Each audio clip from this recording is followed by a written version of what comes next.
Assalomu alaykum qizlarjo'lar, yaxshimisizlar? Hammaga xayrli kun. Qizlarjo'lar, kecha postimda joylagandim. Qiynalgan ayol bo'lsa, kiyinolmagan, ro'zg'ordan o'tirib, o'ziga kiyim ololmagan ayol bo'lsa, yordam qilaman degan edim. Allohga shukur, 4 ta yoki 8 ta bo'lishdi. Aniq emas, men 4 talarini munosib ko'rib turibman. Xudo xohlasa hozir endi qizlar bu ehsonimizni yopib turamiz. Oldin bularni berib, egalariga topshirib olib, keyin yana inshaalloh ochamiz, xudo xohlasa. Qizlarjo'lar, bu do'galarimiz yangi sotuvga chiqarildi. Narxlari kimga qiziq bo'lsa, direktdan murojaat qilaverasizlar. Hammasini narxini aytib ulgurmadim. Hammasi juda ham chiroyli, sifatli qilib ishlangan, tikilgan qizlar. Razmerlarimiz bor.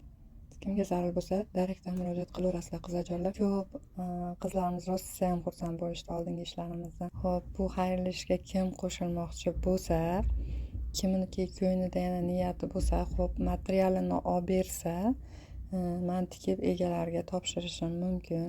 Bunaqa ish qilsa ham bo'ladi qizlar. Qancha ayollarimizni xursand qilgan bo'lardik.